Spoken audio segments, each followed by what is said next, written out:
The following program was made possible by the generosity of those who have determined to hold fast to the true Roman Catholic religion, as expounded by the Roman Catholic Church before the disasters of Vatican II and the so-called New Mass.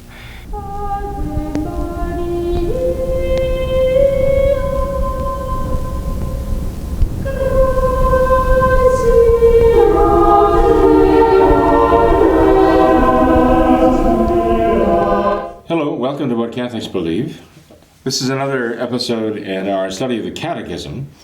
We're using Father William Cogan's A Brief Catechism for Adults, and we are now on lesson 33, in this edition, page 125. Lesson 33 is entitled Duties of Parents Toward Their Children. And the lesson begins with a quote from St. Matthew's Gospel, chapter 18, verse 6. But he that shall scandalize one of these little ones that believe in me, it were better for him that a millstone should be hanged around his neck, and that he should be drowned in the depth of the sea. That tells us the gravity of giving scandal to an innocent person, notably a little child. And we should definitely take that to heart. Certainly parents are in a position of giving a great edification to their children and teaching them all that is right, but they also are in a very dangerous position in the sense that their influence is so great and so constant on their children that everything they do that the children could learn from, especially learning what is wrong and what is immoral, well, the children are in a position to pick these things up from their parents also, and their parents are responsible. So the parents have a very serious position, very serious role to play in the lives of their children, and they want to teach them what is right and certainly not teach them what is wrong. We see in the course of this chapter here these questions raised about the responsibility of the parents to the children, and so we're going to go through these questions and read the answers, and then I'll comment on them also at the end. Number one, to give their children the necessary food, clothing, and shelter. That is an obligation they have. The book says this obligation rests on both parents, whether living together or even separated. They must also keep their children from all danger to life or health. As I say, I'll comment on these a bit further when we're done reading them. I'll just give you what the book gives here very concisely. Number two, a duty of the parents toward their children, to give them good example. Parents give good example by observing strictly all of their religious duties. For example, of attending Mass, not eating meat on days of abstinence, carefully avoiding indecent speech, lying, cursing, or criticism of others, immodesty and drunkenness. Avoiding all these things, certainly such that their children would be aware of them. That's a very serious obligation on the part of parents. Now, there's a footnote here, or at least fine print. Parents should remember that children are great imitators, and they should be very careful of everything they do and say in the presence of their children. Number three, a duty of parents toward their children to provide a truly Catholic home for them. A Catholic home is one in which God and religion are of the greatest importance. In the home there should be crucifixes, pictures of Jesus our Lord, the Blessed Virgin Mary, and the saints, indecent pictures and calendars, immodest and sensational magazines, books, comic books, TV shows, and videos have no place in the Christian home. There should be good books to read, Catholic newspapers and Catholic magazines. When they say good books here, they mean books that will edify their children, that will glorify virtue, and not even mention vice in such a way that the children would be enticed by it, or would be captivated even have a morose curiosity about it. Parents have to avoid the children being introduced to vicious things when they're too young and their consciences are not yet fully formed. But we'll get onto that in a moment. Number four, to have the children baptized as soon as possible after birth. It's a serious obligation of the parents to have the children baptized in a timely fashion, to delay the baptism of infants, and certainly if there's any danger to the life of the newly born baby, the priest should be called immediately, even to baptize in the hospital or in the home. To unduly delay the baptism of a child unnecessarily could be a very serious sin. Ordinarily, to delay the baptism of a child for a month or more would be considered a serious sin. In danger of death, and if no priest is available, baptism can and should be given by anyone, preferably someone other than the parents, they say. And I gather that they would say this because the parents would be so upset about the danger to the children. The parents might have a hard time concentrating and focusing to do exactly what needs to be done. But the one baptizing need not even be Catholic. Even a non-Catholic can validly baptize. It says here he may be of any religion or of no religion, but he must have the intention of doing what the Church does in baptism. He might not even be aware of what that is, or even believe in original sin, for example. But if he says, well, I'm acting here, now performing a sacrament of the Catholic Church, and so my intention is to do for this child what the Catholic Church intends to do, whatever that may be, that's my intention. Obviously, that is the minimal intention necessary for the validity of the baptism. The procedure is as follows: to pour water over the head of the child, and to say at the same time, while pouring the water, I baptize thee in the name of the Father, and of the Son, and of the Holy Ghost. Now, the Novus Ordo has added the word Amen to these words of baptism. The word Amen is not used in the traditional formula in Latin or in English, because baptism is not the end, is not the conclusion, it is the beginning, actually. And so the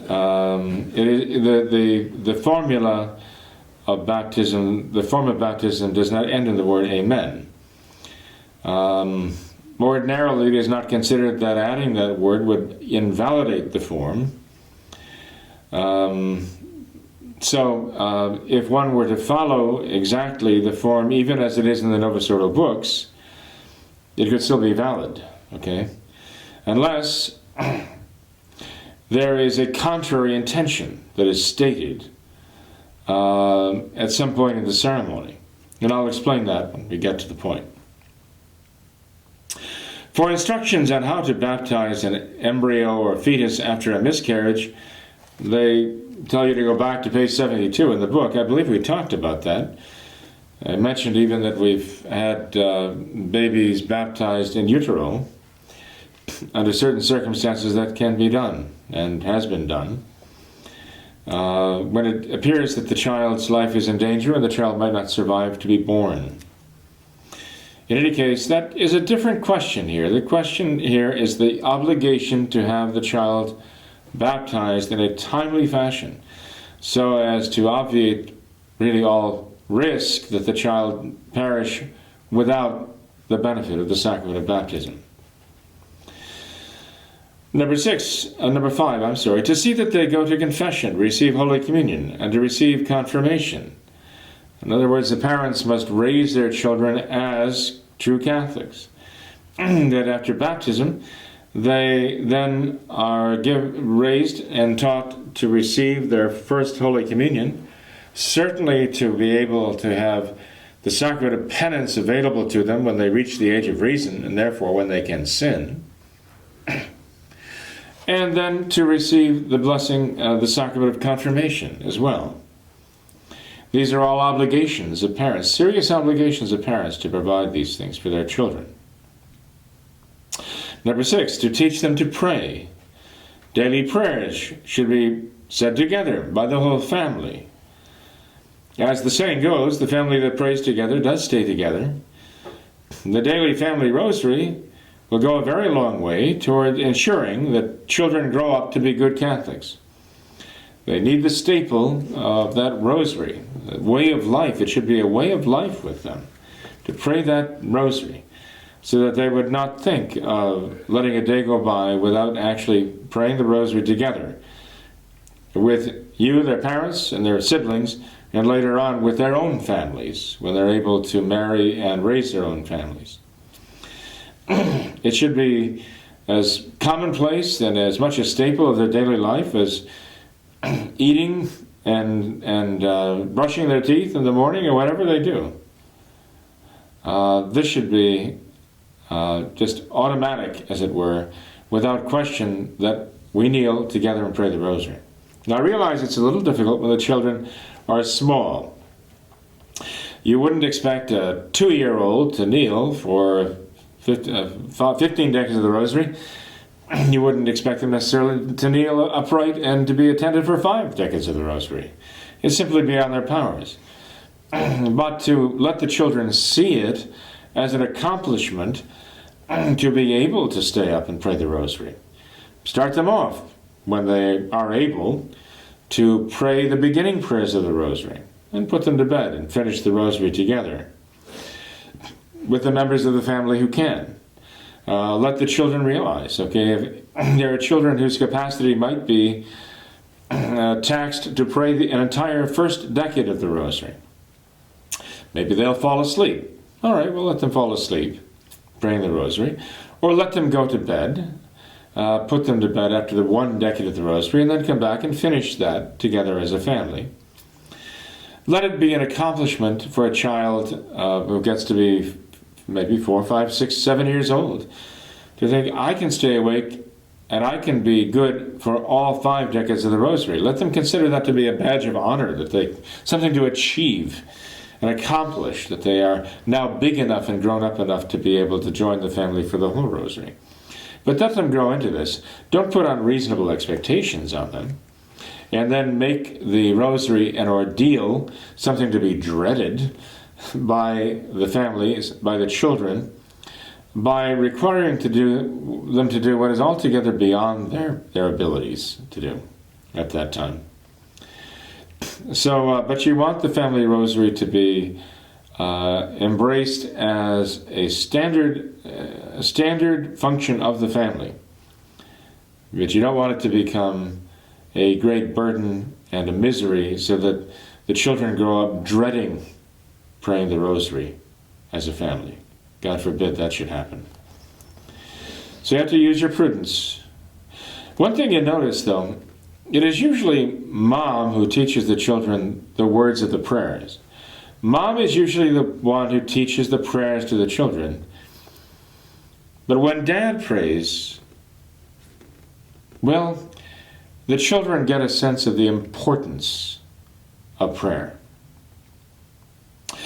Because the children think, well, mommy teaches us how to pray the Angel of God prayer and the Hail Mary prayer and the other prayers we learn as little tiny children, the night prayers we pray together. But when Dad comes and prays for us, well, that gives us an added note of importance. Now it's really something serious when Dad prays for this. So Mom teaches the children how to pray, and Dad teaches them to pray because they realize this is something really important. So it's very important for both Mom and Dad to be praying with the children. Number 7, to see that they go to Mass every Sunday and on the holy days of obligation. Parents should not keep children home from Mass except for very serious reasons. The children should be taught the seriousness of the obligation to attend Mass, and the children, again, should be required to do, according to their capacity, what they should do as Catholics. Obviously, you wouldn't expect a 1.5-year-old to kneel stone straight and perfectly attentively throughout the Mass. But you, again, expect of your child more and more to be aware of what's happening. You try to raise your child to attend Mass. Now, many chapels will have a so-called crying room, and to take the children there when they're crying and they're distractions to others. That's important. To know the difference when the children are just being children and they kind of can't help it because they're upset about something, they're not feeling well, they're overtaxed, whatever, their little nervous systems are overwrought, whatever it is. You don't punish them for that. But obviously, if they're just ignoring you and not even trying, but they want to play and goof off, as the expression is, during Mass, well, then you have to draw the line at that. If they do something that you believe they're responsible for, and then you need to take them out. You need to give them a little sternness there and correction. But if they're just being children, in all innocence, you don't punish them for that. Still, you make them know what you want of them, what you expect of them. Don't abuse the crying room. You don't want teenagers in your crying room. You take them to the crying room and use it only insofar as it's necessary to spare others the distraction of a crying child. But remember, the whole purpose is to teach your child how to attend Mass, and how to attend Mass well. So don't use the crying room as a crutch. Use it as necessary, but do try to bring your children up to speed so that they will gradually learn how to attend Mass. And not to be a distraction to others, and then eventually to gradually learn how to themselves be attentive and pay more attention. Get them the materials they need. And by materials, I don't mean plastic dinosaurs to play with in the pew. I mean picture books that help them that get their attention and help them to follow and understand more and more holy things. It's up to you to teach them. Now, number 8, to see that on Ash Wednesday and the Fridays of Lent, actually every Friday, they abstain from meat. Yes, even little children should get used to that. And that on the other Fridays that they do abstain, they abstain from meat. Well, now they're giving you the Paul VI changes here. Don't pay any attention to that. Even Paul VI that the first choice of the Church is that they abstain from meat, and only if there's a serious reason to derogate from that. And if they have good reason, some serious reason to eat meat, they still have to offer up a comparable penance. That has been largely lost in the Novus Ordo. But you want your children to get used to the idea of abstaining from meat on Friday because it is a recognition of that being the day on which our Lord died for us. Even little children can understand that enough to take it seriously. And you want to get them into practice right away, even long before they understand the real significance of it. You want them to develop good habits, and you're teaching them these good habits already. They will gradually grow into an understanding and appreciation of the reasons behind them. But you start out by teaching them the good habits. Number 9, to send them to Catholic schools. This includes high school and college, as well as grammar school. Parents are forbidden by church law to send their children to any other kind of school. Here in the Cincinnati Archdiocese, actually, parents who would send their children to a public school, parents who would send their children really to what amounts to government schools, and a fortiori to send their children to non-Catholic schools that belong to some other religion, would actually be denied Holy Communion. They would be told you cannot receive Holy Communion. As long as you are sending your children to those schools, when you have a Catholic school available to you, and you just casually decide not to send your children to the Catholic school, but you decide to send them to a non-confessional school, or to a confessional school that is not confessing the Catholic faith, it was considered very seriously wrong for parents to do that. In very many cases today, the only truly Catholic school available actually is, well, an avowedly traditional Catholic school that really is a traditional Catholic school in every way. Not just some ways, but really is dedicated to the traditional Catholic faith. The Mass, the sacraments, the Catechism, and all the rest. The book here actually points out that these days the only truly Catholic school available often is homeschooling. So already this book is already pointing out that the Catholic schools have been corrupted. Interesting. Experience has shown that Catholic homeschooling produces excellent results, both spiritually and academically, and that it brings great blessings to the family. I would say that's often true, but not always true, because homeschooling is an enormous undertaking. It requires the resources not only of the mom, but the dad, and they have to work tirelessly. And not all of them really are able to do that. You know, traditionally, the Catholics, especially those who could, like the nobility, would send their children away to be raised by the monks and the convent schools. And this has been the origin of the Catholic schools, the real Catholic schools of old. If they have a Catholic school nearby their home, where the children can attend Mass and receive our Lord in Holy Communion every day, and be taught by professionals, meaning consecrated religious and priests, taught their religion, this is the way they really should go, you know. This is the right thing to do. As I say, there are some homeschooling programs and some homeschooling families that are very successful at that. But I would say it's far from true to say that they're all very successful. And I would say that as far as keeping their children faithful to them, to their faith, homeschooling families do not always have a 100% success rate. Quite the contrary.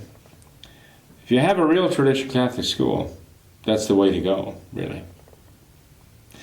Anyway, 10, to insist that they marry in the Catholic Church.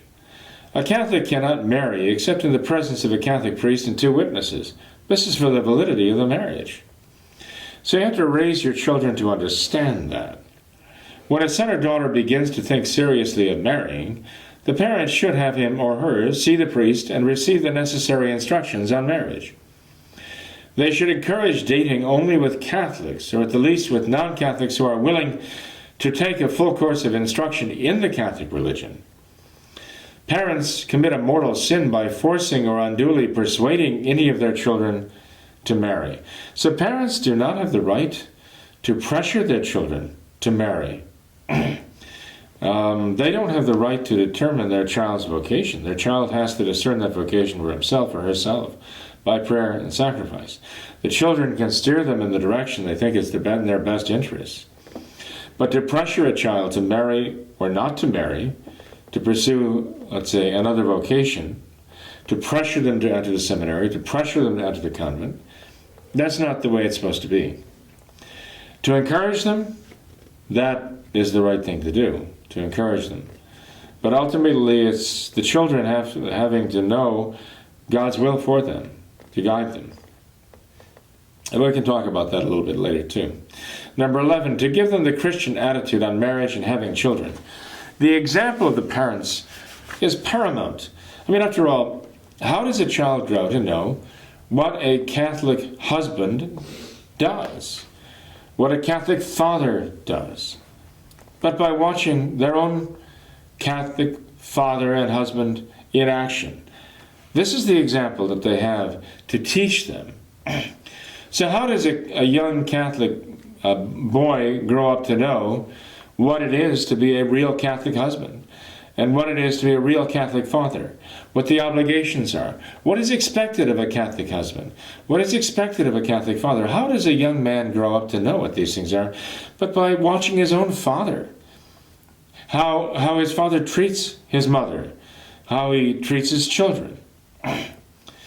This is the lesson that is supposed to be learned. This is the example that is supposed to be set. But all the more so, how does a Catholic girl grow up to know what a Catholic man should be? How does she choose a man to be a Catholic husband for herself? How does she choose a man to be a Catholic father for her children? Again, she has to see her father, her own dad, has to set the example for her and has to set the mark of what she should be looking for when she's choosing a man to be her husband and the father of her children. And also with the Catholic boy growing up in his family. How does he know? How does he know what kind of woman to choose as his spouse and to be the mother of his children? Well, he has to see first and foremost the example of his mother. His mother has to define for him what a Catholic wife is, what a Catholic mother is. And so she has to give a man a sense, a boy growing into a man, a sense of standards that he has to look for in a woman to decide who is the woman I would want now to choose as my wife and to be the mother of my child. And so a young lady, too, looks to her own mother to show her what a Catholic wife and mother is, who she is, what her obligations are, what her responsibilities are, must be gleaned from the example of her own mom. And so children who grow up in families like that, where the father and the mother really are living their vocation and setting a wonderful example, they are the true educators of their children. Much more important than teaching them math, English, science, and so on, or even the Catechism, is the example the parents set for what a Catholic father and a Catholic mother, a Catholic wife, a Catholic husband are, what is expected of them. Their relationship with their children, their relationship with each other, their relationship with God defines what their children see and therefore what their children understand of that vocation. And it should be a beautiful, holy thing. Even if the children later on stray because of weakness or because of bad influences that are brought into their lives in college or in the workplace, the children should always remember their homes very fondly, and they should know the way home. If they know the way home, they will come back. They will. They'll stray for a while, but they'll finally have their fill of that. And they will come back, like the prodigal children. They will come back home. Just don't drive them from the home by making it a miserable experience and making them want to get out of the home as quickly as they can and basically to shake the dust off their feet because of the anger, the impatience, and so on that they find there. No, make the home a haven, truly a haven for those children. They tell you here in the small print here, number 11, the birth of another child should be a joyful occasion for the whole family, so that the other children will consider having children as the greatest blessing of married life. Again, the father and the mother set that example, don't they? If they convey to their children the sense of, oh no, not another one, what are the children going to make of that? How awful. Doesn't this affect not only their attitude toward the new little member of the family, but affect their attitude also with regard later on in life to having children? But if the parents consider this to be a great and joyful occasion, and they convey that attitude to their children, this is a mentality that's going to be with those children as long as they live. That the bringing of another child into the world is not something to be dreaded, but it's something to be rejoiced about. Again, the attitude of the children is formed by the attitude of their parents. Number 12, to prepare them for marriage, the children should be taught the serious duties and responsibilities of marriage, both by word and as example. They should also be taught the practical side. Here's another thing here. The practical side of making a home and keeping a home, such as cleaning, cooking, sewing, repairing, caring for children, being on time, being neat and orderly. You know, all these things have a lot to do with keeping a good home where things are in order and where everybody pitches in, where the children learn the skills they need to be a family, to keep a family, to provide for a family. These practical things are being lost today because especially the mom is being lured away into the corporate world where she can make money and make a career for herself. But often, a career is an avocation. It's not a vocation. For a woman to become an attorney, or to become a business person, or to become a politician or whatever, these are all avocations. But that's true for a man too. I mean, men become attorneys and run for office, and they open businesses and so on. But the men also have to understand that's not their vocation. They do these things in order to provide what their families need. But their families are their vocation. And as soon as a man forgets that family's in trouble. As soon as a man forgets that and starts thinking that his work is his vocation, and his family is more or less his hobby, he's got things inside out, upside down, and backwards, and that family's going to suffer. And he's going to suffer very serious consequences. And if that's true for the man, it is also true, or even more true for the woman. Because those children need their mom. They absolutely need their mom. Especially the little ones desperately need their mom. Nobody can really take their place. So, if a woman thinks that the priority in her life is her business, her workplace, her job, and her family is more or less a hobby, then she's treating her career as her vocation, when it's not really that at all. It's her avocation. And she's abandoning, and she is basically, what's the word I'm trying to think of? She is AWOL from her true vocation in life. Delinquent to her vocation in life, which is to be the wife and mother, just as her husband's vocation is to be her husband and the father of the children. So again, this is something that means that the parents really need to teach the children the practical side of keeping a family going and making it thrive. Number 13, to teach them the facts on marital matters, especially in this case, as they're saying, with regard to the relationship between the husband and the wife, and the things that are involved in conceiving and raising children. The information of what today they call sex education is really a matter of the parents teaching their children these things. And they teach these children these things when their consciences are formed, when they're intellectually, emotionally, and spiritually able to understand them and grasp them as holy things that are to be respected and to be treated with a great deal of reverence. The emphasis being on the beauty and the sacredness of all the things involved in reproduction of the human life within the context of the family. The sanctity of the marriage bond and the magnificence of giving life. That these powers are given to us by God for the sake of giving life primarily. The children should grow up to understand that perfectly and respect it.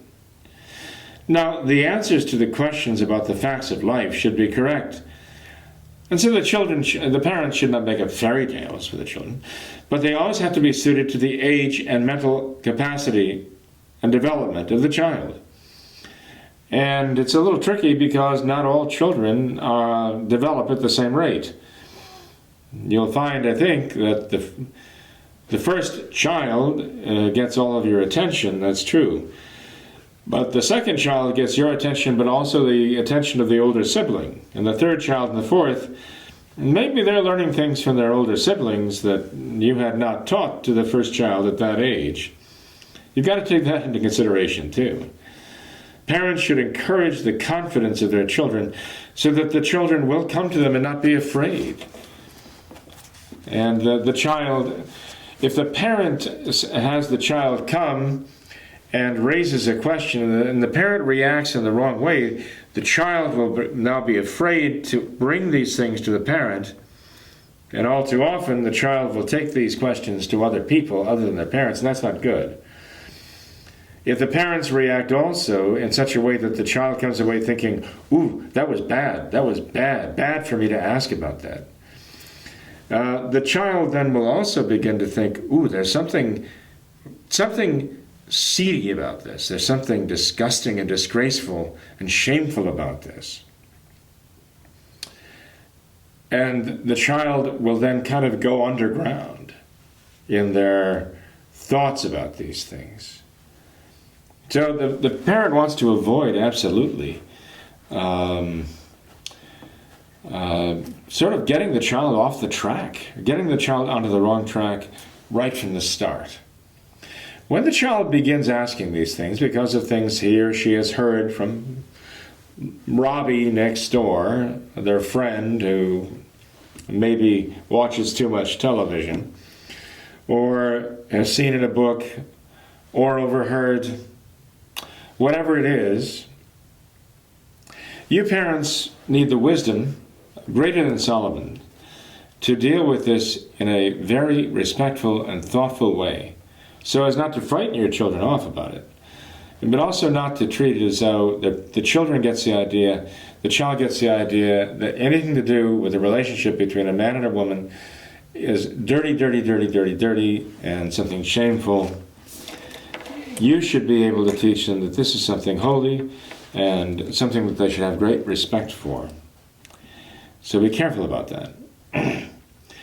Number 14, the obligation is there to protect them from sin, particularly sins of impurity. In addition to protecting their children from bad companions, etc., that's a very serious chore, very difficult one these days.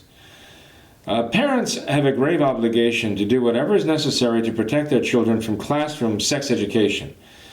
Never let them receive such education from godless and immoral people, either in public or even, interestingly enough, they say here, even in Catholic schools. Don't let them do it.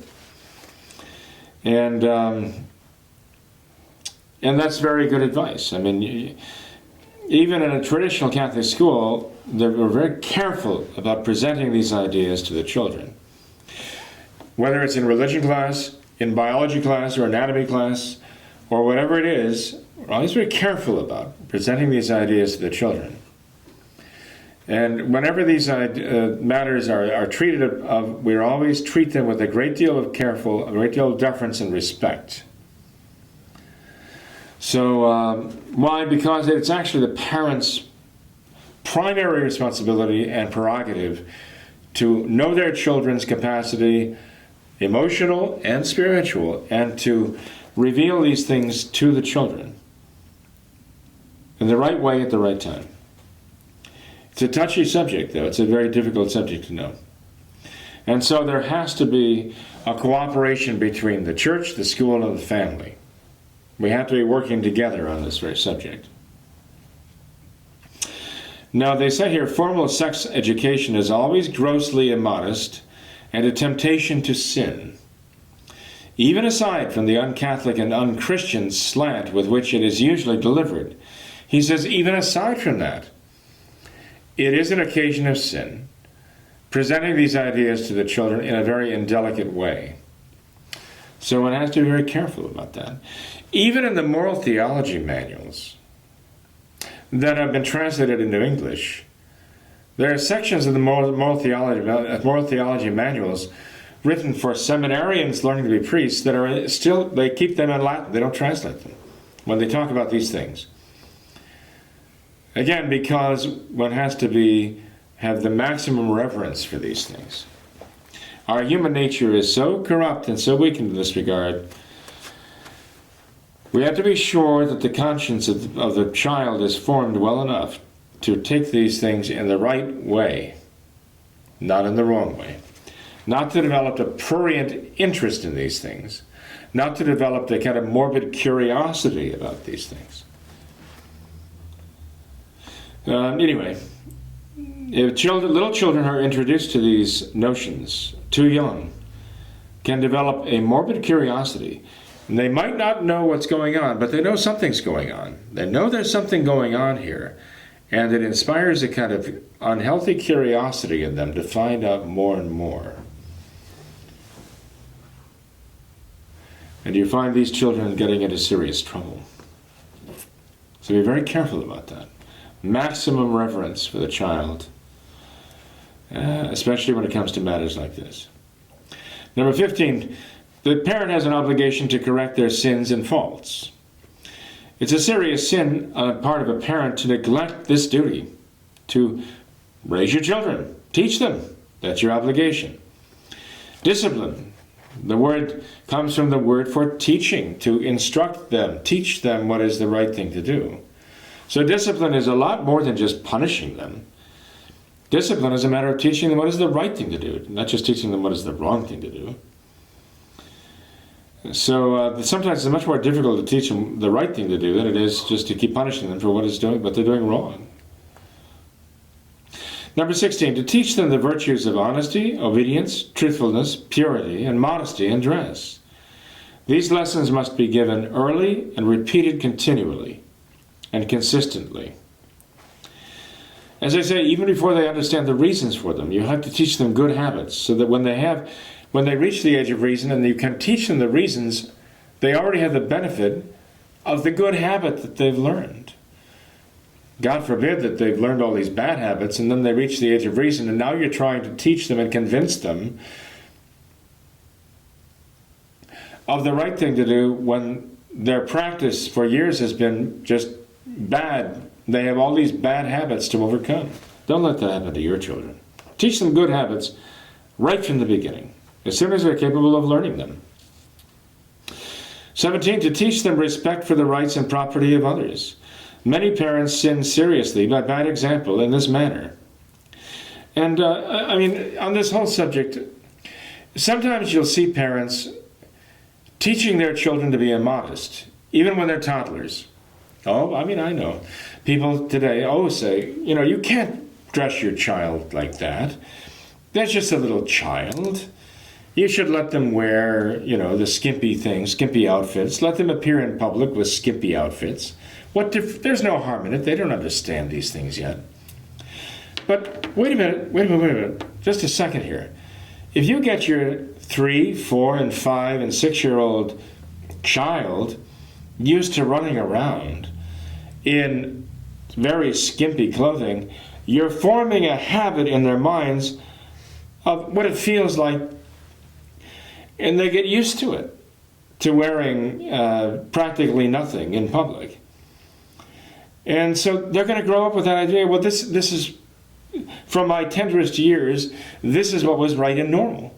So I get to be 8, 9, 10, and all of a sudden they're telling me now you have to cover up. But you've already formed in their minds a bad habit, that it's normal to be walking around with bare arms, shoulders, chest, legs, and so on. And you can't just throw a switch and turn all that off. You have to actually get them used to feeling what it's like and what they should feel like when they dress in public. Even more than what they should look like, because they don't walk around and saying what they look like in front of everybody else, and they get everybody else saying, isn't that cute, isn't that cute? And that reinforces in the child's mind what it is, how they should look to others. But it's not just that, it's the feel of what's bare. Get them used to the wrong things there. It's going to be awfully hard to correct that later on. When they get to be teenagers, forget it. It's going to be hard to correct that. Number 18, teach them respect for all lawful authority. Children should be taught early to respect all lawful authority, especially the authority of the church, the state, and the school. So again, when parents talk badly about authority in front of the kids, maybe the authority is being bad. But the children don't necessarily make the necessary distinctions. But if there's a real authority there, you don't want to raise your children with this contempt for authority that gets into the child's mind, because pretty soon they're going to have a contempt for your authority too. So wherever there is genuine authority, you got to teach the child a certain respect for it.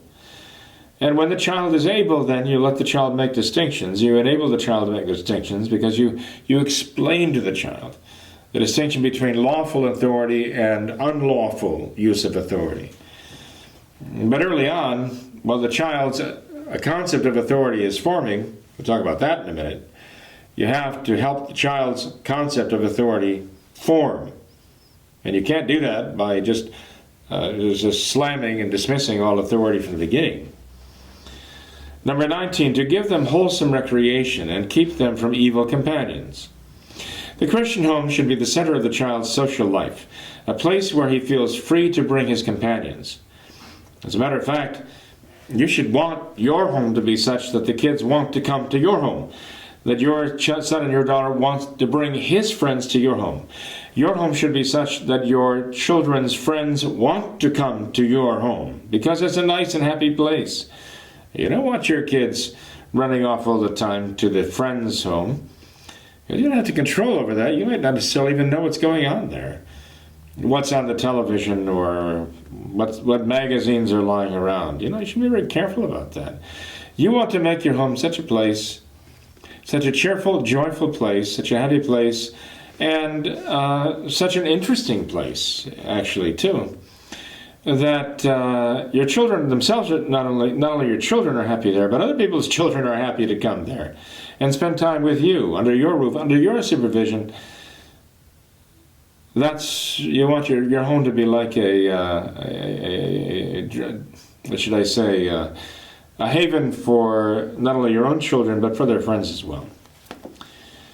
So, God forbid your children should be wanting to run off to Herbie's home or Joey's home or Teddy's home because they have the big screen TV going all the time.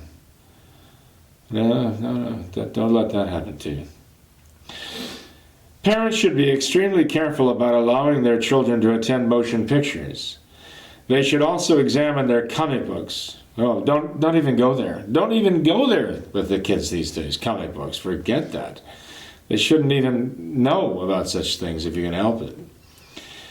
And govern their use of the radio and television. I'd say so. Govern their use of these things? Oh. Can you live without it? Do without it. Do without it. Think about Mary Wynn's book of the 1960s, The Plug-in Drug, because that's what it is, really. It's made for the passive mind, these things, where your mind is surrendered to these things and you just plug in your mind to these things and your mind becomes passive and they pour in all these notions and concepts. You don't want your children to be doing that. Would you take your children, plug their mind into the internet and let them download whatever? Don't do that to them. That's cruel to them. It allows their own thinking capacity, especially their capacity to judge good and bad, and so on, to judge that it's deactivated when they're plugged into these things. It's their consciences are not plugged in. Think of the generation of housewives who were at home taking care of their homes, but were plugged into Edge of Night and All My Children and all those soap operas, and they enter into a world where there is no morality. And they're actually entering into this world caring about these fictitious characters who are doing these monstrously immoral things, But their moral judgment is left behind when they're getting into these other people's lives, of these soap operas. If that's true of adults, imagine what's true of the children when they get sucked into that. Please do not let them fall down that rabbit hole into Wonderland, a very evil place. So the parents have to be very careful about that, and they have to have complete control over that. Children receive many unchristian ideas on life, marriage, crime, drinking, etc., from these sources of so-called entertainment. Yeah, there are things that glorify evil. There are shows, books, and movies that glorify evil things and that make good things seem ridiculous and despicable. Pope Pius XI wrote about that.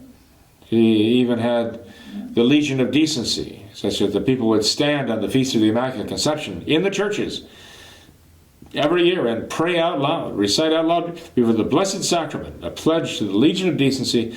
They would not themselves or allow anyone dependent on them to enjoy or to support in any way programs that glorify evil.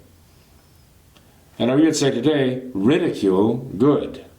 Because that's what the cultural Marxists are all about. That's their whole program. To glorify evil and to ridicule good.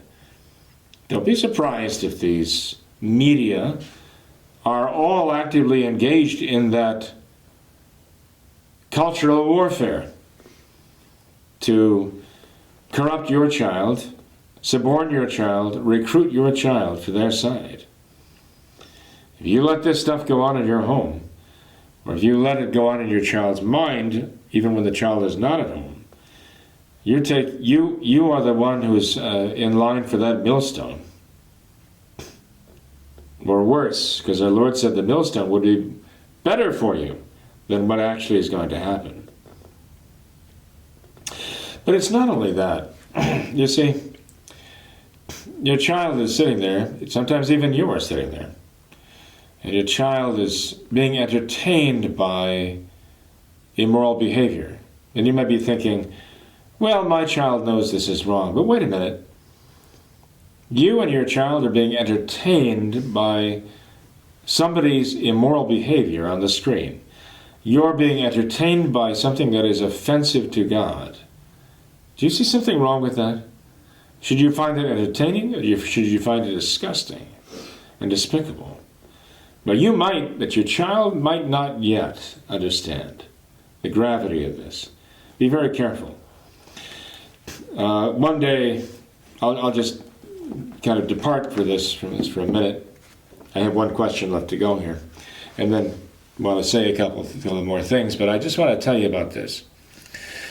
Before I was ordained, when I was still a subdeacon, I took one of our newly ordained priests down to Key West. That was when Key West was still a habitable place, okay? But this newly ordained priest had never been to Key West, so he said he would be interested in seeing it, so we drove down to Key West. We were just going to stay overnight so we could see Key West, okay? And it was kind of a portent of things to come when we arrived at Key West. That off in the horizon there was this enormous water spout. It's a tornado over the water. It was absolutely enormous. It was very forbidding because it was as black as the ace of spades, you know. And so we should have foreseen that night it was going to rain torrentially. And so we were wondering, well, what do we do? You can't play tennis. We weren't card players. We had no interest in turning on the television because of that. So in desperation, we thought, well, we came all this way, so let's not just sit around this hotel room. So we looked at the movies, and we saw there was a children's movie. We thought, okay, well, a children's movie. What could be more innocent than a children's movie? So we went to the children's movie. In the children's movie, now I'm talking about 1966 or 67. Yeah, or what am I saying? I'm sorry. No, that's too early. Talking about the early 1970s. Okay, so this was a while ago. But anyway, the movie was Bad News Bears Breaking Training. Now remember, this was a long, long time ago. I still remember it to this day, the name of that movie. And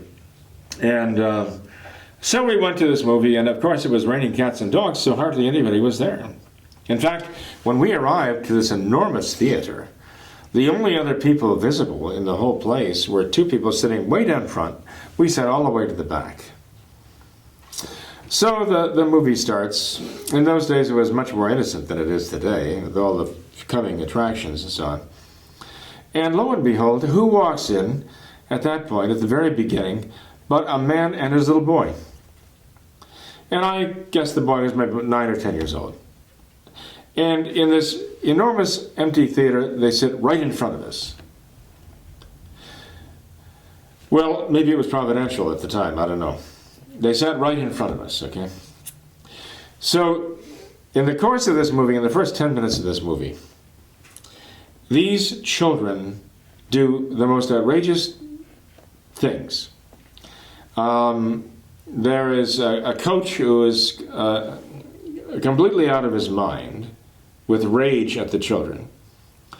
And he sets a terrible example to them with his language and his anger, his fury. The children are mocking him. He's the coach of their ball team. And who comes up to rescue them from this coach but looks like a 15-year-old thug on a motorcycle with a black leather jacket and the cigarette hanging out of the mouth and sunglasses. He is the cool dude, okay? He comes up and he's revving his motorcycle up to drive out with override what the coach is saying to the children. And the kids start laughing at it. The coach is getting furious at this motorcyclist there.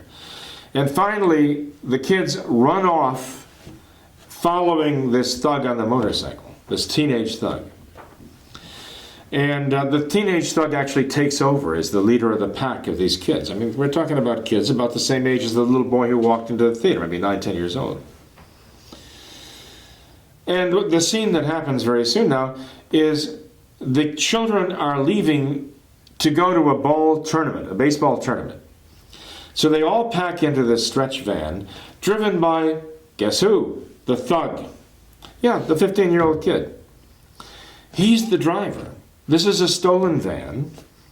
The parents are out on their lawns, the cul-de-sac, waving goodbye to their children as this thug drives away. They're absolutely clueless. The parents are made to look like fools. The kids are made to look like the wise ones. And the thug is made to look like Moses almost, leading them, from the land of Egypt into the promised land. They're driving down the highway, and a police car pulls up next to the van, okay? And they look and they see this obviously underage kid driving this van. And the police are scrutinizing this kid. But the kid is very cool. So he doesn't panic. He just gives them the high sign. So they back off and the police fade out of the picture, okay? So again, the teenage thug, he's the cool dude. He's in control. He's the man, really. So it goes on and on. We find out later what happens here. The pitcher on the kid's team is a girl, and the thug and he become boyfriend and girlfriend, and this is not a children's movie. This is not a movie fit for human consumption. Okay? So I actually turned to the newly ordained priest. I said, let's get out of here. I said, but before we do, I'm going to talk to the manager. He said, why? I said, because I'm going to demand our money back. He said, he's not going to give you the money back. I said, I know he's not going to give the money back, but I think somebody should demand the money back anyway. So we go out in the mezzanine, we talk to the popcorn person, and the popcorn person winds up getting the manager down there. And the manager, well, I won't describe him anyway, I tell him this is a foul movie, they should not be showing this movie, they should not let anybody showing this movie, this is not a kid's movie, this is a scandal. So I really let him have it, and I say, we want our money back. And he said, I'm not going to give money back. So we want our money back. I knew he wasn't going to give the money back, so we didn't get the money back. But that's not the important thing. The important thing was letting him know that we were outraged. But this isn't the most important thing. The reason why I'm bringing this up is this. While these children on the screen were portrayed doing these evil things, lying to their parents, making a mockery of their parents' authority and all the rest, the dad who walked in with his little boy and sat right in front of us was saying to his son, pretty funny, Richie. I still remember the name. This is 40 years ago. Pretty funny, Richie, huh? Pretty funny, Richie. He kept saying that over and over again. He must have said that half a dozen times in maybe 5 minutes. Richie was just sitting there slack-jawed, staring at the screen, totally impervious to what was happening.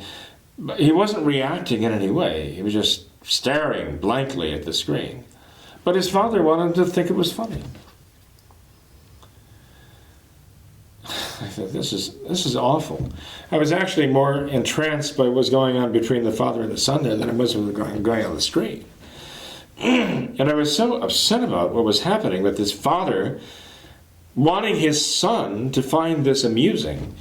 I mean, the thought crossed my mind, climb over the seats, grab the man by the throat, strangle him, and say, "Pretty funny, Richie, huh? Pretty funny." Because I'm thinking, here's this 9, 10-year-old boy, and his father wants him to think this is funny. What's the father going to say 5 years later when his son is now 14, 15 years old, and he thinks that's funny? Heaven help them both. What's wrong with these parents? It's outrageous. Talk about the example that the parents have to set. Boy, what are we doing to these children in the name of entertaining them? Number 20, by the way, I didn't climb over the seats and I didn't strangle anybody, okay? And I didn't get the money back either, but that's all right. But I'll never forget poor Richie. Even to this day, I still pray for Richie, that he survived his parents. Number 20, to encourage a child's desire to be a priest, a brother or a sister. Yeah, that's the word, to encourage them. Set the good example. If they have a vocation, it is there to be nurtured. It is there to be nurtured. You nurture that by piety and by teaching the love of God. Having a priest, brother, or a sister in the family is one of the greatest blessings that God can give a mother or a father. Instead of turning a child away from such a desire, parents should encourage their children. If a parent's goal is to try to get their children to heaven, to save their souls, yeah, but this is the way to go. I mean, try to encourage them. Don't pressure them into anything. But tell them that that's a wonderful vocation. And show that respect. Show that respect to your children. So that they will learn it is something very respectable and very desirable. God forbid that He's giving vocations to your children and you're slamming the door against them. Never, ever do that. You're actually preparing your children for a life, a very unsettled, very unhappy life, if they miss their vocation because of you, and you're endangering their souls. Don't do that. Now, just a few things I want to mention to you, okay? That sort of puts a cap on all of this. It's important for a father to be a young man who's getting married and going to be bringing children into the world. It's important for him to think about the kind of man he wants his son to become. If he's blessed with multiple sons, the kind of men he wants his sons to become. A young man, to be a father, should think about what kind of man do I want my son to grow up to be? And then he has to be that man. The concept of the man he wants his son to be, 20 years from now, 25 years from now, 30 years from now, that's the man he, the father, has to be now. I mean, what right does a father have to want or expect his son to grow up to be that man if his father cannot be that man now and set that example for him? And a mother should think about, what kind of a woman do I want my daughter to grow up to be? And that mother has to be that woman now. Again, what right would she have any right to expect that their daughters would grow up to be the woman she envisions them becoming, unless she is willing to be that woman right now? All the virtues and the qualities that she would want to see in them, they have to grow up seeing it in her. So if a man says, I would want my sons to give the very best that is in them, to give the very best that is in them to their parents, to their siblings, to their schools, to their workplaces, again, how can they expect, what right do they have to expect that their children will grow up and give the very best that is in them, unless the father is willing to give them the very best that is in him, right from the beginning, long before the children grow to the age of being able to give the best, long before the children have anything to give, even when they're little tiny children, or we don't even know the meaning of these words yet, can't even say a word. The father has to be giving them the very best that he can give. The same with the mother. The mother must give to her children the very best that is in her, for her to have any right to expect or anticipate that they will later on be giving the very best that is in them. So the parents have an enormous responsibility to think this through and be the people that they want their children to become. Absolutely necessary. And never forget that, day by day. So that when they deal with their children, they deal with their children's successes, they deal with their children's failures, they deal with their children's strengths, they deal with their children's weaknesses, that they always keep in mind the goal, okay? How to bring their children forward, upward, how to teach them and enable them to be better. There's truly an art to that. They call it the ars artium. The art of arts is to form the souls and the consciences of these children. See? So when does it begin? The moment they're born? Is that an exaggeration? The moment they're conceived, they're already beginning to pick up things. Their nervous systems are forming within the womb already, you know. But when do you actually become their father? When do you become their mother? That's when your job begins. That's when your role begins. And yes, it happens even before they're born. You have to take care of them even within the womb. You know, you're not going to do anything to harm them, even while they're in the womb. You know. But we're talking about now forming their character. Okay, is their character forming within the womb? Well, if they grow up in a home that is full of noise and clamor and shouting and screaming and rock music, because that's a bunch of clamor and shouting and screaming, I mean, really, can be very startling to them. Can that affect them? Yeah, absolutely it can affect them. As much as if you were to drink alcohol to excess when you're carrying a child, and that can affect them, or take drugs.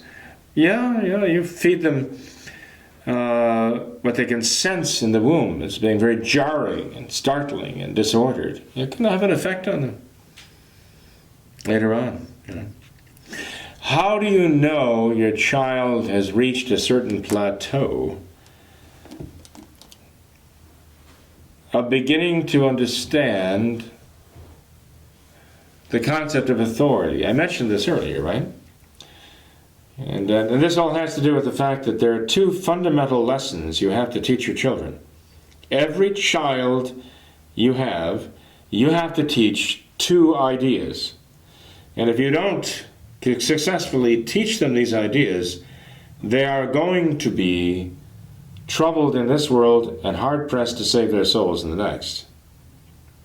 And those two fundamental ideas are the idea of love and the idea of authority. You have to convey to your children these fundamental ideas, the most basic ideas you can give them to form their character. The idea of love and the idea of authority. I can't overestimate these two ideas because they actually determine our very concept of God. And these form the foundation of the child's concept of who God is. Love and authority. And because these form the idea of who God is, love and authority, their creator, who created them out of love, and who has authority over them. But that authority is used out of love for them.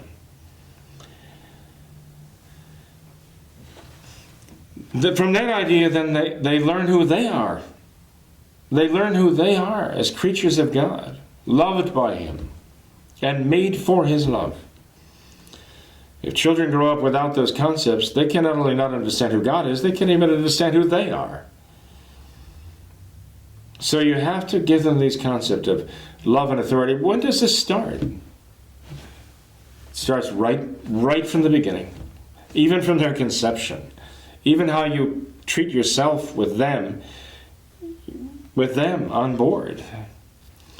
And with regard, and they're learning what it is to be loved and what love is, even while they're in your arms there, as you're nursing them. Even as you're bathing them, when they're little babies, they can do nothing for themselves. They're learning already what love is. They're learning what authority is too. You'll notice this in a child's life. You'll notice you have a little baby, you've said no, no, no, no, no, no, over and over again, and the child is not reacting to you anyway, because the child has no understanding what this means. And then all of a sudden one time you say, as Herbie is sticking the hairpin into the hot socket, the electrical socket, and you say, no. And all of a sudden Herbie stops and looks at you. And you have this contact now. All of a sudden you realize Herbie now understands no. You've said it 1,000 times, but now he stops, and that word has significance to him. And he can't spell it all out or philosophize about it, but he knows it's your will and his will. And most babies will just laugh and stick the thing in the socket, or grab the cat's tail, or whatever it is, pull the electrical cord, because they don't know. How you react to that's very important. You don't rush over in this fury and scare the child half to death. You don't do that. But you can't just ignore it either, because the child has understood for the first time what you mean by no. And you can't ignore it because you've just teach the child that it doesn't mean anything.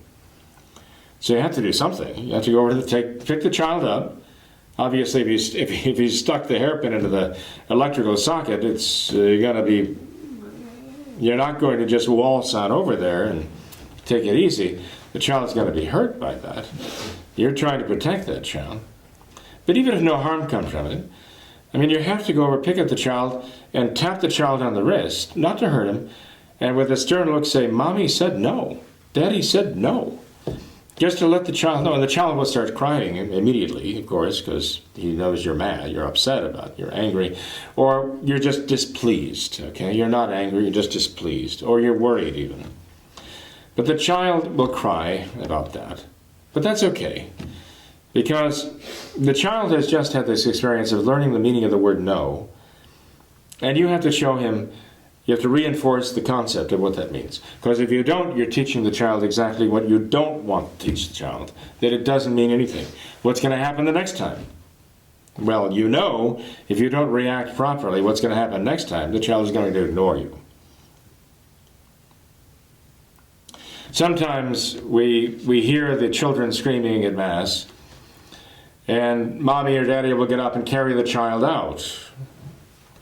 And sometimes, especially if the child should know better, the child knows he's going to get, patted on the back, and to say, this is bad behavior, and that's bad behavior. And the child will be yelling, no, Mommy, no, Mommy, no, Daddy, no, Daddy. And I always thought, this is really bad, that a child would dare say this to his parents. But then I realized, well, wait a minute, this is what the child's been hearing all of his life. No, no, no, no, no. So, of course, this is what the child is saying. So the child now has to learn, you don't say that to your mommy and daddy. Your mommy and daddy say that to you, but you do not say that to your mommy and daddy. So, again, they're learning their place and that their mommy and daddy have authority over them. They're beginning to learn this lesson right from the tenderest years. the lesson of what love means and the lesson of what authority means. So the very concept, the fundamental concept, so they have the understanding of who God is beginning to form right from the beginning. Don't mess it up. Make sure they get it right, okay? But the child still hasn't reached the age of reason, even at that. Is there a way to know when the child reaches the age of reason? Well, actually, yes, there can be a way of knowing. And for some children, it might occur when they're 4 years old, some of them when they're 5, 6, or 7. Usually, children are more concerned about not being punished than they are about anything else. The little ones, they don't want to be punished. Sometimes they'll go to great lengths not to be punished. But then the time will come in the child's life when there's more. There's more involved. Let's say you tell the child multiple times, don't throw the Nerf ball or whatever in the house. And one day you hear a crash come from the other room, and little Petunia starts to cry. And you come rushing in and say, what happened? You find the lamp has fallen off the table and smashed onto the ground, and there's poor Petunia sitting there with all these shards of glass or ceramic around her. And let's say little Teddy is there, and he says, well, Petunia was pulling on the electrical cord and pulled the lamp off the table. And I told her not to do it, but she didn't listen to me. And you run over to Petunia and you pick her up so she's safe, and you console her. And you notice all this shattered glass or whatever ceramic on the floor. And you notice the Nerf ball lying there in the midst of the shattered glass, and you're thinking, that's suspicious, you know. But Teddy says, this is how it happened, and his story is his story, and he's going to stick to his story. You can't prove any differently. But the next day, Teddy comes to you, and he's sort of toeing the ground, and he looks pretty uncomfortable. Something's bothering him. He successfully evaded punishment, okay? Because they can't prove a thing. The forensics don't hold up to prove them guilty of wrongdoing. But there's something in Teddy that is just not at peace about this. And so Teddy may say, well, you know, Mommy, yesterday when Petunia was pulling on the cord and pulled the lamp off the table and it broke, and you came in and you were all upset. And Mommy says, okay, I know something's going on here. And she says, well, yes, dear, I remember that. But she's going to let Teddy talk. And so Teddy says, well, maybe it wasn't exactly, maybe it was different than that. Maybe something else happened. And Mom says, oh, really? Well, what could that be now? Well, of course, Teddy's conscience is bothering him because now he's concerned not only about punishment, now his conscience is telling him he did something bad, and he's having a hard time living with it. He might not be able to parse all the things he did wrong: disobedience, lying, endangering his little sister, etc., breaking the property. All of these things are involved in what he did, right? But he may not be the moral theologian yet you want him to become. He just knows he did something bad, and it's really bothering him. He feels responsible. That's a good thing. You don't want to discourage that. That's a good thing. What that tells you is the conscience of this child is beginning to come awake. Because the conscience is a function of the practical reason. And this means the child is reaching the age of reason.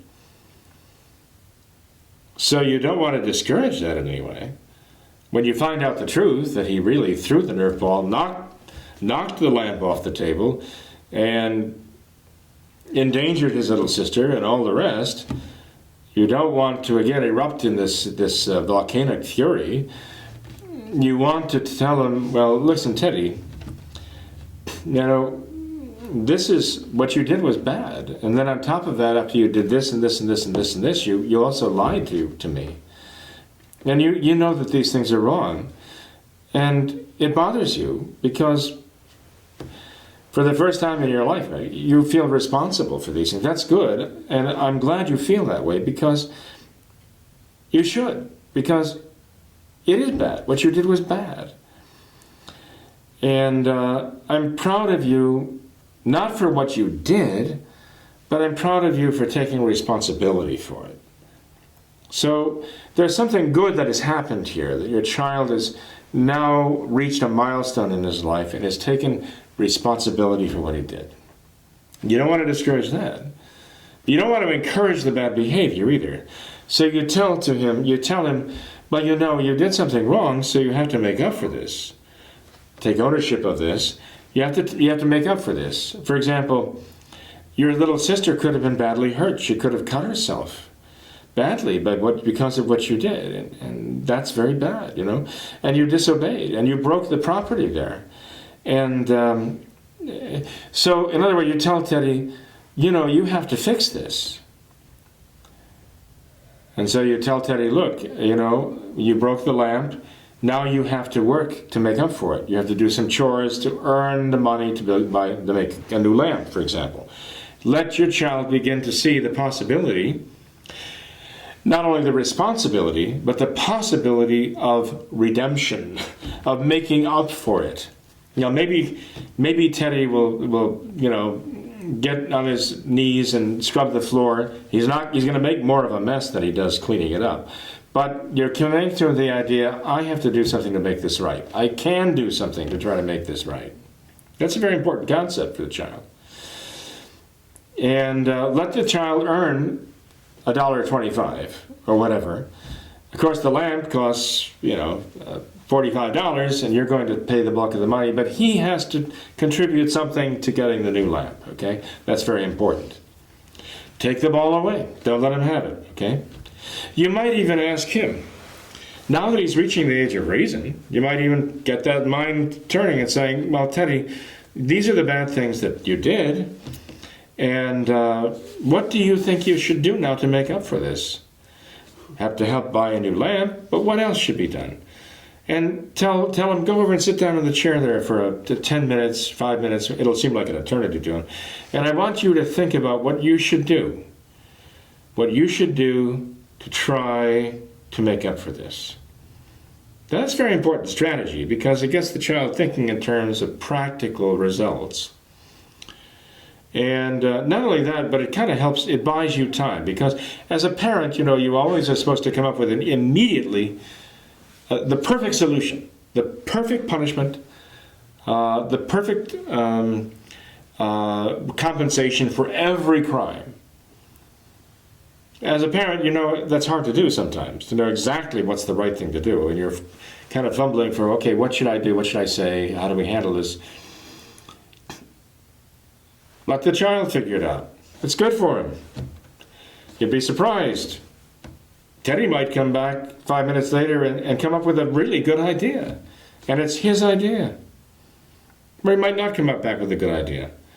But that's all right. It's good for him to try to think about it anyway. He might say, well, I don't have supper for 5 years, or I have to stay in my room for a month, or something ridiculous like that, you know, but at least he's willing to try to do something, you know. I don't brush my teeth for a week or something like that, whatever it is. There are certain ideas that you're not going to go for, but it's not bad to have the child begin to use that newfound reason to think things through, see. So anyway, but generally if you find the child gets to the point at that point in his life where he is not only concerned about being punished, and avoiding punishment is the most important thing in his life, but now there's conscience and there's responsibility. Guilt. Guilt is not a bad thing. The modern world tells you guilt is all bad. Don't feel guilty. Have self-esteem, okay?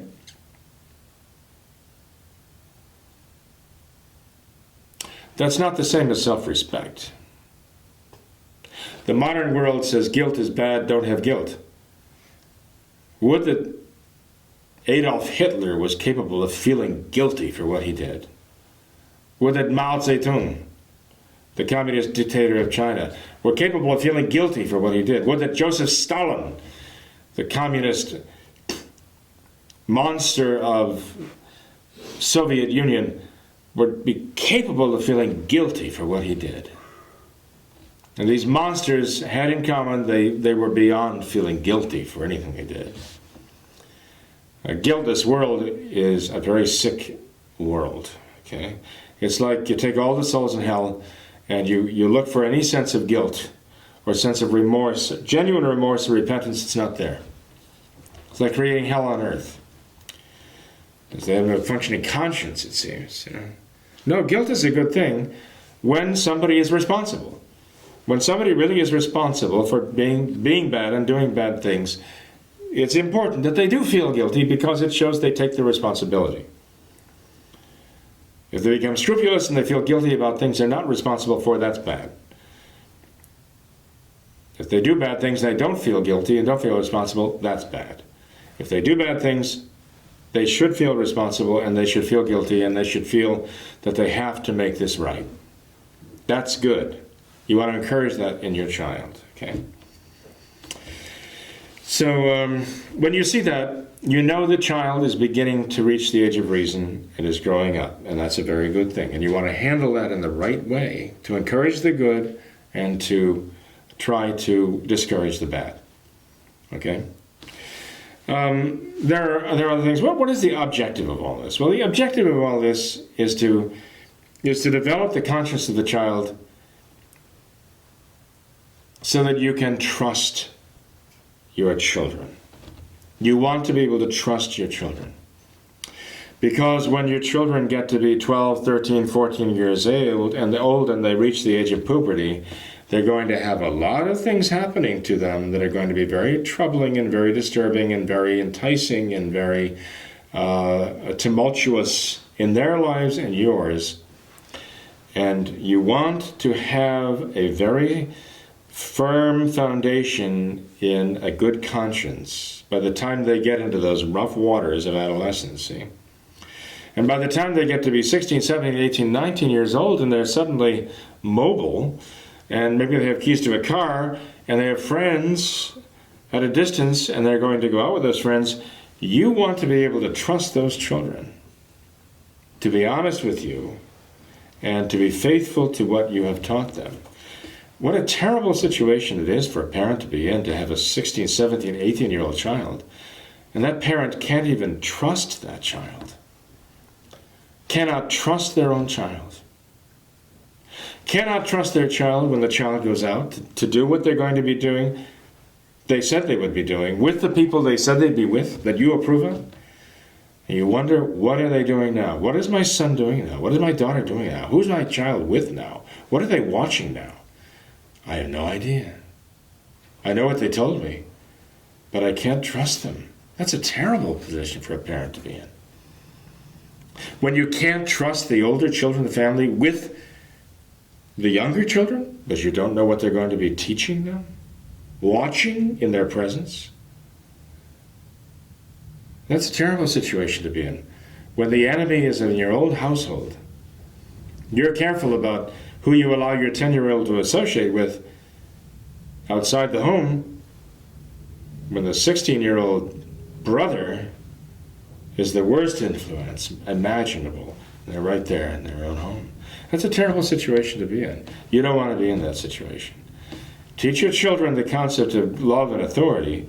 When your children, and give them good habits. Give them good habits even before they understand why. So that when they reach the age of reason, they'll have all of these good habits to strengthen what they now understand is good. And when you have the conscience formed, build on that. Form a good, strong conscience for right or wrong, of what is right and what is wrong. And handle that in such a way that you're laying the groundwork for a real trust, that you can trust them to be faithful to what you know is right and wrong, what you've taught them is right and wrong. It doesn't mean they're necessarily always going to do what is right and never do what is wrong, pressures being what they are in the world today.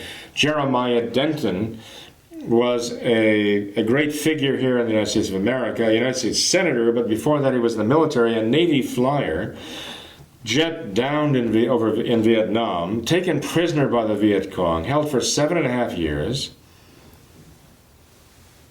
a guest of the Viet Cong in the Hanoi Hilton, the infamous Hanoi Hilton.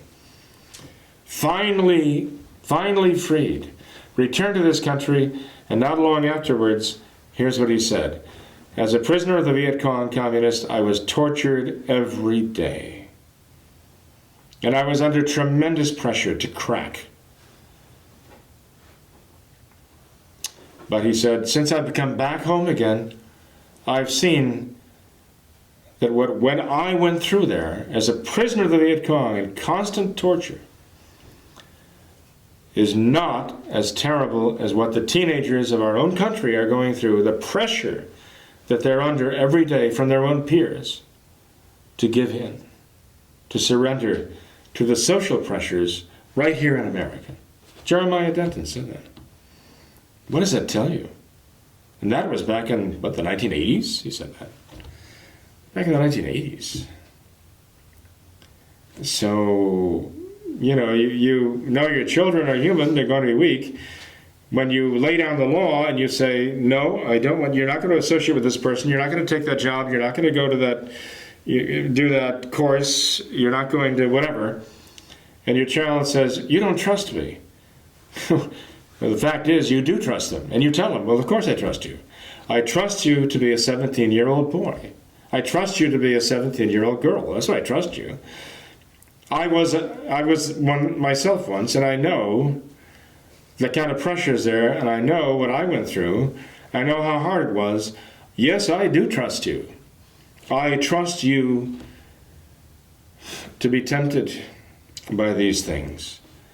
And I cannot thrust you into that temptation or even allow it as though I don't care. So, I trust you. Anyway, the point is that you've got to try to bring your children that the more liberty they have, the better their conscience, the stronger they are, and the more you can trust them. As they gain more and more liberty, they should gain more and more responsibility. And with each child, it's going to be a bit different. And you have to be really good at judging the character of your children, because each child is going to be different. God loves variety, obviously. And you have to do just the right thing at the right time for each child. You'll make mistakes, no doubt about it, but by the grace of God, everything can turn out right. But you want your children to come to the point where you can say, I trust my son or my daughter to do the right thing. That's your ultimate goal. Form their consciences so that they have a solid foundation now to follow their vocation and to live their vocation as a life of service to God successfully and save their souls. So anyway, there's a lot more that could be said, but I will leave it at that. Teach your children to pray, mom and dad together. Set the best example you possibly can. Be the people you want your children to become. And trust in God absolutely. Okay? Formula for success. One last word. In the Bible, there are very good parents who had very bad children. Heli was a very good father. His two sons were very bad boys because he did not discipline them properly. Okay? But he was a good man. One of the priests, actually. But because he failed God and his children and let them become reprobates, God rejected him. But you have someone like, for example, Saul. Saul was not really the very best father. I mean, after all, Saul was jealous and tried to murder David, King David. David, before he was king, Saul the king was trying to murder David. He made several attempts to murder David because he was jealous, because David had killed Goliath and the people admired David so much. He was jealous. So Saul one day took a spear. Saul was a big man, in his own right. And he tried to pin David to the wall with that spear. Didn't work. David escaped. Saul was not a very good man. God rejected him. But Saul had a son named Jonathan. Jonathan was a good man. He was a good young man. He was a good friend of David's. He was an advocate of David's against his father's anger. Here was a case of a bad father who had a good boy. But you had Solomon. Solomon was let's take Samuel. Rather, let's take Samuel. Samuel was the last judge of Israel. Samuel was a great man. But when the time came that he grew old, the people came to him and said, look, you don't have anyone coming after you among your own children who is worthy of you. So let us have a king. That's how Saul became their king. Because Samuel, as great as he was, did not have a child of his own who was measuring up. He had children, but they were not good. So there you have the case of a very good man whose children did not follow him. So a parent cannot say that just because his child has gone astray, he's a bad parent. Maybe he is, I don't know, God knows. But you find parents who are trying very hard to be very good parents, very faithful, and sometimes their children just don't respond and don't appreciate it at all. Well, the children have wills of their own, you know, and the graces that God gives them are there. They have to decide whether to accept them and to reject them. They have to decide whether to cooperate with them or to resist them.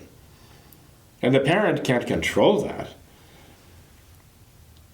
And so you can have bad children who come out of very good families, bad children who were born of very good parents and raised by very good parents. So if a parent's conscience is clear that he's done everything he could think of doing, that it was right, and the child does not cooperate, well, look at all God has done for that child, and the child still is not cooperating.